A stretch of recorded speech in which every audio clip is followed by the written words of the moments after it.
Hi, നമ്മൾ എത്ര വലിയ ഡ്രൈവറാണെന്ന് പറഞ്ഞാലും റോഡിലേക്ക് നമ്മൾ വണ്ടിയായിട്ട് ഇറങ്ങുമ്പോഴത്തേനും അപകടം ഉണ്ടാകാനുള്ള കുറച്ച് സാധ്യതകൾ, കുറച്ച് സിറ്റുവേഷൻസുകൾ അതെന്തൊക്കെയാണെന്നുള്ളത് നമുക്കൊന്ന് നോക്കാം ഈ ഒരു ചെറിയ വീഡിയോയിലൂടെ.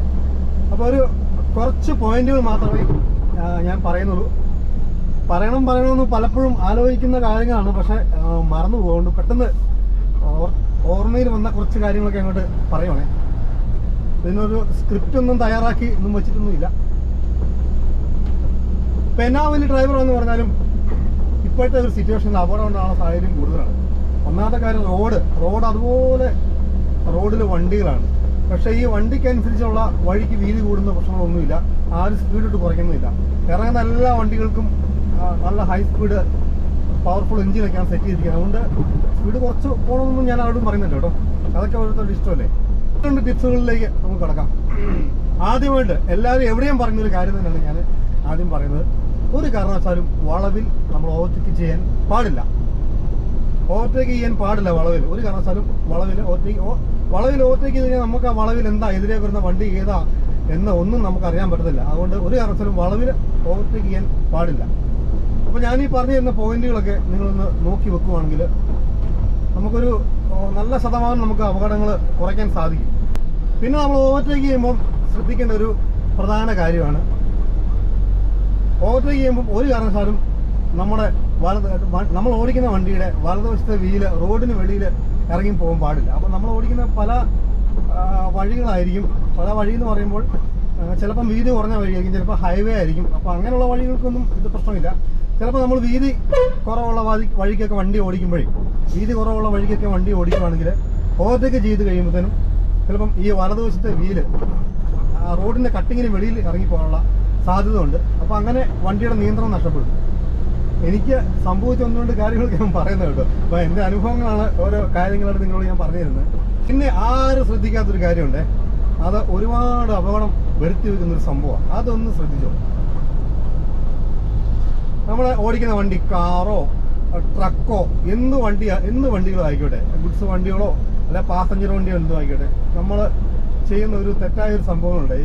നമ്മൾ ഈ ബോട്ടിലില്ലേ, നമ്മൾ ഈ വെള്ളം എടുക്കാനുള്ള ബോട്ടിൽ നമ്മൾ വെള്ളം നിറച്ചിട്ട് നമ്മൾ ഡ്രൈവർ ക്യാബിനകത്ത് വയ്ക്കും. ഇത് നമ്മൾ ശ്രദ്ധിക്കത്തില്ല. വണ്ടി ഓടിച്ചുകൊണ്ട് പോകുന്ന വഴിക്ക് ഈ സാധനം ഒന്നേ നമ്മുടെ ക്ലച്ച് വിടലിൻ്റെ ഇടയിൽ ഒന്ന് കയറും, ഇല്ലെങ്കിൽ നമ്മുടെ ബ്രേക്ക് വിടലിൻ്റെ അടി കയറും. നമ്മൾ അത്യാവശ്യത്തിന് ബ്രേക്ക് ചെയ്യുക, ക്ലച്ച് ഇപ്പം നമ്മൾ പെട്ടെന്ന് ഓടിച്ചുകൊണ്ട് പോവുക, പെട്ടെന്ന് ഒരു അത്യാവശ്യത്തിന് ക്ലച്ച് ഒന്ന് അപ്ലൈ ചെയ്യാമെന്ന് നോക്കി കഴിയുമ്പോഴത്തേനും ക്ലച്ച് നമുക്ക് ചവിട്ടാൻ കിട്ടിയില്ലെങ്കിൽ പോലും നമ്മൾ മൊത്തത്തിൽ ഒരു കൺഫ്യൂഷനാവും. അപ്പോൾ നമ്മൾ അങ്ങനെ നമ്മുടെ വണ്ടിയുടെ നിയന്ത്രണം പോകാനുള്ള സാധ്യതയുണ്ട്. അപ്പോൾ അത് ഒന്ന് ഓർത്ത് വയ്ക്കുക. ഈ ബോട്ടിൽ ഒരു പ്രശ്നക്കാരനാണ്. പിന്നെ ഉള്ളൊരു കാര്യം, നമ്മൾ ബസ്സിനെ ഓവർടേക്ക് ചെയ്യുമ്പം വളരെ ശ്രദ്ധിക്കണം. നമ്മളൊരു ബസ്സിങ്ങനെ കിടക്കുക, നമ്മൾ ഓവർടേക്ക് ചെയ്ത് കാല് കൊടുത്ത് കയറുന്നു. അപ്പോൾ നമ്മൾ കാല് കൊടുത്ത് കയറുമ്പോൾ ചിലപ്പം പ്രായമുള്ള ആൾക്കാർ ഈ ബസ്സിൽ നിന്ന് ഇറങ്ങിയിട്ട് ബസ്സിൻ്റെ ഫ്രണ്ടിൽ കൂടെയോ പുറകിൽ കൂടെയോ ഒക്കെ അങ്ങോട്ട് ഓവർടേക്ക് ഇല്ല, ബസ്സിൽ നിന്ന് ഇറങ്ങിയിട്ട് ആളുകൾ പെട്ടെന്ന് പാസ് ചെയ്യാനുള്ള സാധ്യതകളുണ്ട്. അപ്പോൾ നമ്മൾ എതിരെ ഓവർടേക്ക് ചെയ്യുക, അല്ലെങ്കിൽ പോലും നമ്മൾ ബസ് നിർത്തിയിരിക്കുകയാണെങ്കിൽ വളരെ ശ്രദ്ധിച്ച് ബസ്സിൻ്റെ കവർ ചെയ്ത് നമ്മൾ വണ്ടി ഓടിക്കാവുള്ളൂ. എന്ന് വെച്ചാൽ ബസ്സിൻ്റെ സൈഡിലെ ആളുകളുടെ സാമീപ്യം എപ്പോഴും ഉണ്ട്.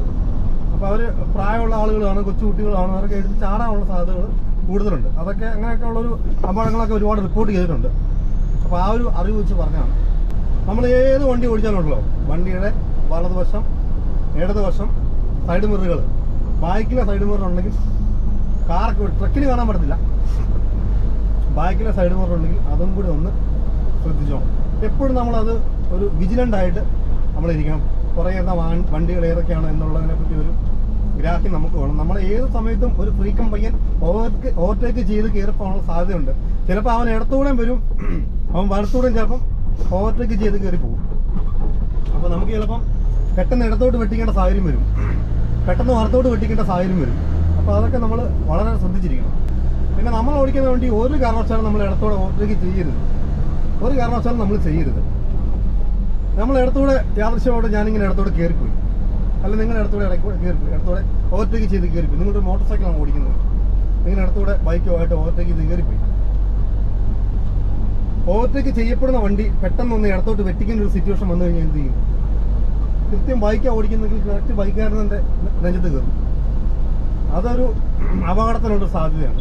അത് ഒന്ന് മനസ്സിലാക്കി. പിന്നെ നമ്മൾ എപ്പോൾ പോയാലും എല്ലാ വാഹനമായിട്ടും നമ്മുടെ മുന്നിൽ പോകുന്ന വാഹനങ്ങളെല്ലാമായിട്ടും ഒരു നിശ്ചിത ഒരു അകലം നമ്മൾ പാലിക്കണം. ഒരു മീഡിയം ഒരു ഗ്യാപ്പ് നമ്മൾ നമ്മുടെ വണ്ടിയുടെ ബ്രേക്കിൻ്റെ കണ്ടീഷൻ അനുസരിച്ച് ചവിട്ടി കഴിഞ്ഞാൽ സ്പീഡ് ഉണ്ടെങ്കിൽ ചവിട്ടി നിറങ്ങിയാണെങ്കിലും പോയി നിൽക്കുന്ന ആ ഒരു രീതിക്ക് നമ്മുടെ വണ്ടി അറേഞ്ച് ചെയ്ത് നിർത്തണം. ആ ഒരു രീതിയിൽ നമ്മൾ ഓടിച്ച് പഠിക്കണം വണ്ടികൾ. ഏത് വണ്ടി ഓടിച്ചാലും, ബൈക്കാണേലും 3 വീലറാണേലും 4 വീലറാണേലും. പിന്നെ ഒരു കാര്യം വളരെ ശ്രദ്ധിക്കേണ്ടതുള്ളത്, ഓവർടേക്ക് ചെയ്യുമ്പോൾ നമ്മൾ ഓവർടേക്ക് ചെയ്യുമ്പോൾ ഏത് വണ്ടിയെ ഓവർടേക്ക് ചെയ്താലും എതിരെ വരുന്ന വണ്ടിയുടെ ടൈമിങ് ഒന്ന് നമ്മൾ നോക്കി വെക്കണം. എതിരെ വരുന്ന വണ്ടി, ഇപ്പം ഞാനൊരു വണ്ടി ഒരു ബസ്സിനെ ഞാൻ ഓവർടേക്ക് ചെയ്യുകയാണ്. അപ്പോൾ എതിരെ ഒരു കാറുകാരൻ വരുന്നുണ്ടെന്ന് സങ്കല്പിക്കുക. ഞാനോ നിങ്ങളോ ഓവർടേക്ക് ചെയ്തതായിട്ട് കരുതിക്കോ. ഞാൻ ബസ്സിനെ ഓവർടേക്ക് ചെയ്തു, എതിരെ ഒരു കാറുകാരൻ സ്പീഡിൽ വരുന്നു. അവൻ്റെ സ്പീഡ് നമ്മളെ ഒറ്റ നോട്ടത്തിൽ സെക്കൻഡുകൾക്കുള്ളിൽ നമ്മുടെ കണ്ണുകൊണ്ട് സ്കാൻ ചെയ്യണം. ആ ഒരു കഴിവ് ഉണ്ടായിരിക്കണം ഒരു ഡ്രൈവർക്ക്. അപ്പോൾ അതിനെപ്പറ്റി ഒരു പ്രത്യേക വീഡിയോ വേണമെങ്കിൽ നമുക്കതിന് ഒരു സ്പെഷ്യൽ ഒരു വീഡിയോ ആയിട്ട് ചെയ്യാം. ഓവർടേക്ക് ചെയ്യുന്ന വണ്ടിയുടെ എതിരെ വരുന്ന വണ്ടിയായിട്ടുള്ളൊരു പാസിംഗ് ടൈമിംഗ് ഉണ്ട്. അപ്പോൾ ഈ പാസിംഗ് ടൈമിങ് മനസ്സിലാകാതെ ഓടിക്കുന്ന പലർക്കുമാണ് ഓവർടേക്കിംഗ് സമയത്ത് അപകടങ്ങൾ ഉണ്ടാകുന്നത്. നമ്മളൊരു റോഡ് അപകടങ്ങളുടെ കൂടുതൽ കണക്കുകൾ എടുത്ത് നോക്കിയാൽ നമുക്ക് മനസ്സിലാകാൻ സാധിക്കുന്നത് ഒന്നെങ്കിൽ വളവിലുള്ള ഓവർടേക്കിങ്, അല്ലെങ്കിൽ ഈ സ്ട്രെയിറ്റ് ആയിട്ടുള്ള വഴിക്കുള്ള ഓവർടേക്കിങ്ങിലാണ് ഏറ്റവും കൂടുതൽ അപകടം ഉണ്ടാകുന്നത്.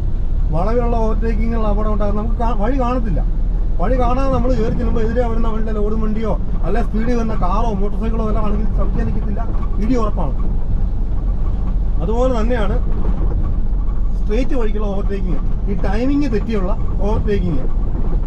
ഒരു പയ്യൻ അല്ലെങ്കിൽ ഒരു ഒരു വ്യക്തി ആദ്യമായിട്ട് കാറ് ഓടിക്കാൻ പഠിച്ചു, റോഡിലോട്ട് ഇറങ്ങി, കാറുമായിട്ട് അവൻ ഒരുപാട് പ്രതീക്ഷകളും കാര്യങ്ങളൊക്കെ ആയിട്ട് ഇറങ്ങുന്നത്. പക്ഷേ ഈ റോഡിൽ നമ്മളൊരു വണ്ടി ഓടിച്ചുകൊണ്ട് പോകുമ്പോൾ നമുക്കറിയാൻ പറ്റത്തില്ലല്ലോ എതിരെ വരുന്നവൻ്റെ ഹിസ്റ്ററി എന്താണ്, അവന് വണ്ടി ഓടിക്കാൻ അറിയാവോ, അല്ലെങ്കിൽ അവൻ ഏത് രീതിയിൽപ്പെട്ട ആളാണ് എന്നൊന്നും നമുക്ക് ഈ ഒരു 3 സെക്കൻഡാണ് ഒരു വണ്ടി കണ്ട് നമുക്ക് ഓവർടേക്ക് ചെയ്യാൻ ടൈം, നമുക്ക് ചിന്തിക്കാൻ എടുക്കുന്ന സമയം. ഒരു വണ്ടിയിൽ ഓവർടേക്ക് ചെയ്ത് ചിന്തിക്കാൻ എടുക്കുന്ന സമയം എന്ന് പറഞ്ഞാൽ 3 സെക്കൻഡാണ്. 3 അല്ലെങ്കിൽ 4 സെക്കൻഡിനുള്ളിൽ ഇതെല്ലാം നടന്നു കഴിയും. അപ്പോൾ ആ ഒരു സമയം കൊണ്ട് എതിരെ വരുന്ന ഒരു വണ്ടിക്കാരൻ്റെ ഹിസ്റ്ററിയോ അവന് ഓടിക്കാൻ അറിയാവുന്നവനാണോ എന്നൊന്നും നമുക്ക് നോക്കാൻ പറ്റത്തില്ല. അപ്പോൾ ആ ഒരു ടൈമിങ് കീപ്പ് ചെയ്യുക. പിന്നെ നമ്മൾ വണ്ടി ഓടിച്ചുകൊണ്ട് പോകുമ്പോൾ എതിരെ ഏതെങ്കിലും ഒരു വണ്ടിക്കാരൻ ഓവർടേക്ക് ചെയ്ത് കയറി വരുവാണെങ്കിൽ ഒരു കാരണവശാലും അവന് വെച്ച് കൊടുത്തേക്കരുത്. അവന് ചിലപ്പോൾ അവൻ ഓടിക്കാൻ പഠിച്ചു വരുന്നവരുള്ളായിരിക്കും, ചിലപ്പോൾ അവൻ ലൈസൻസ് കിട്ടി ഒരാഴ്ച ആയിട്ടുള്ളായിരിക്കും. അപ്പോൾ അവൻ ഓവർടേക്ക് ചെയ്ത് കയറി വരുവാണെങ്കിൽ നമ്മൾ ഇടത്തോട്ട് വെട്ടിച്ച് ഒതുക്കി കൊടുത്തോണം. നമ്മുടെ ജീവനാണ്, നമ്മുടെ സേഫ്റ്റിയാണ് ഫസ്റ്റായിട്ട് കരുതേണ്ടത്. അപ്പോൾ ഞാൻ മുമ്പ് പറഞ്ഞത് തന്നെ അവിടെ ചിന്തിക്കാനുള്ള സമയമൊന്നും കിട്ടത്തില്ല. അവനിട്ട് എന്നാൽ അവനിങ്ങനെ കയറി പോകണ്ടെന്ന് പറഞ്ഞ് ഇങ്ങനെ വലത്ത് പിടിച്ച് ഇങ്ങനെ വെക്കാനോ അതിനൊന്നും ഒരിക്കലും നമ്മൾ മുതിരരുത്. അതൊക്കെ അപകടം വരുത്തി വയ്ക്കും. അപ്പോൾ സ്പീഡിൽ വരുന്ന ഒരു വണ്ടിയുടെ മുന്നിലും ഇട്ട് യൂട്ടേൺ വണ്ടി തിരിക്കരുത്.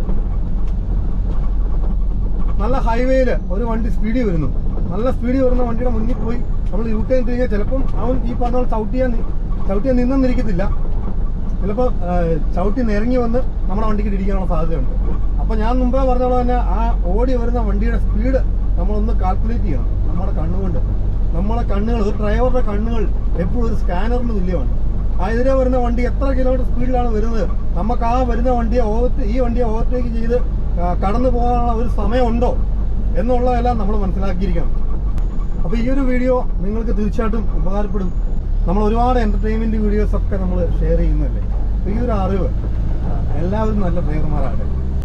പിന്നാക്കനാട് നിന്ന് ചേറ്റോട് പോകുന്ന റൂട്ടിൽ റംബൂട്ടാൻ വിൽക്കുന്നതാണ് നമ്മുടെ വീട്ടിൽ വരുന്ന കള്ളുവയൽ കരിപ്പാപ്പറമ്പ് ചെയ്തോണ്ടോ അത് കാണിച്ച ഒരു ബോട്ടിന് ഇതാ റംബൂട്ടാൻ്റെ ഒരു എക്സ്പോർട്ടിംഗ് ഒക്കെ ഉണ്ട്.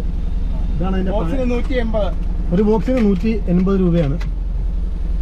കുറേ സാമ്പിൾ തന്നിട്ടുണ്ട്. ഞാൻ കഴിഞ്ഞ ദിവസം എല്ലാ ദിവസവും വരുമ്പോൾ സാമ്പിൾ മേടിക്കുന്നുണ്ട്. ഇതെന്ന് കാണിച്ച്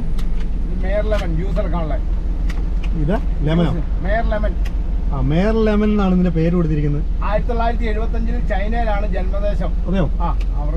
1975 ചൈനയിലാണ് ഈ സാധനം. ഇതുണ്ടോ? അത് തായ്ലൻഡ് പോയി. നമ്മുടെ നാരങ്ങ പോലൊക്കെ ഉണ്ട് കേട്ടോ. മറ്റേ ജ്യൂസ് കുടിക്കാനുള്ള സാധനം. സാലഡ് ഉണ്ടാക്കാം, കേക്ക്, പിന്നെ ജ്യൂസ്. ഏറ്റവും കൂടുതൽ ജ്യൂസൊക്കെ ഓറഞ്ചിന്റെ ഒരു ഫ്ലേവർ ഇതിനകത്തുണ്ട്. ഓ ശരി. ജന്മദേശം ചൈനയാണ്.